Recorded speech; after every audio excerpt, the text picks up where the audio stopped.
Mrs. Boebert from Colorado. Thank you, Mr. Chairman, and thank you for being here to our witnesses. I just want to start by saying that the Inflation Reduction Act, the idea of it creating jobs is a myth.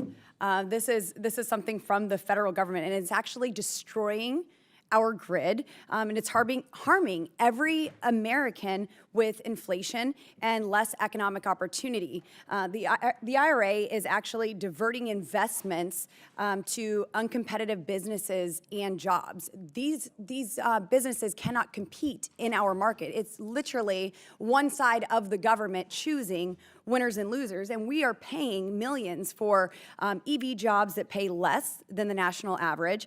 The IRA disproportionately benefits China by increasing the demand for Chinese companies, and they really dominate the solar and wind supply chains and directly subsidize Chinese-owned solar and wind projects operating in the U.S. So I just wanted to clear that up. It was never about reducing inflation. The American people were lied to.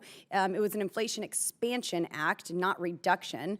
But onto our witnesses. Dr. McBride, do you know how much CBO originally said how much the Inflation Reduction Act would cost in renewable subsidies? Yes, in total, including the tax side and the spending side, $370 billion for the climate programs. $370 billion, as we are over $36 trillion in debt.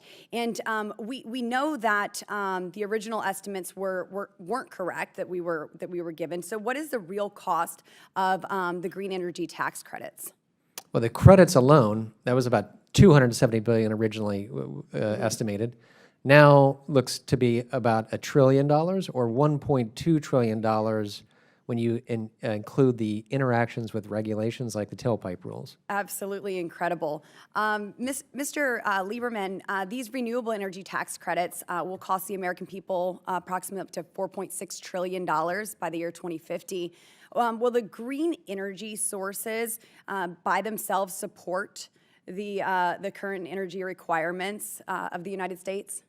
I don't know if I'd go as far as some people who say they're parasitic energy sources. That might be a little too far, but we know that wind and solar are just not available 24/7. There will always have to be a need for other energy sources to make sure that we have reliable electricity, and policies like those in the Inflation Reduction Act make it very hard to ensure reliability. Absolutely, and I think there are many of us here who are for that all-of-the-above energy approach, but it's when we're subsidizing and promoting China, lifting them up, using the American tax dollars to pay for this, that's where we have a problem with it.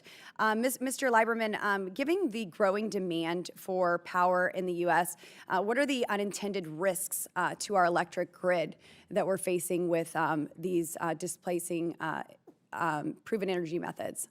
Well, the North American Electric Reliability Corporation, or NERC, just recently released their summer assessment. They're warning about potential blackouts in the U.S. and North America over the summer. And they specifically mention times of low wind and solar. They also mention bringing coal offline and not replacing it with anything that's as reliable. And having followed these NERC studies for a number of years, their warnings are getting stronger and stronger, and the links that they're drawing to wind and solar are also being stronger and stronger. This is real. We saw in Spain and Portugal very serious blackouts. They're being studied. We don't have definitive answers yet. So, but those are two countries with a lot of wind and solar. We can't draw conclusions yet, but there's some real reliability risks. Yes.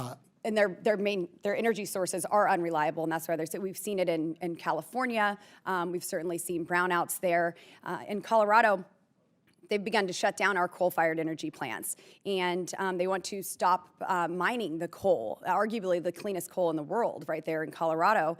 And our communities are being regulated into poverty because of it. But this so-called Inflation Reduction Act, it's a disaster for our energy and the costs and the economy.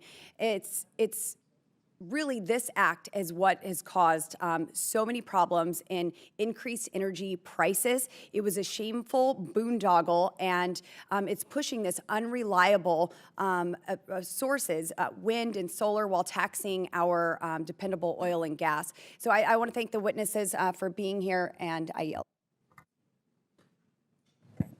Thank you.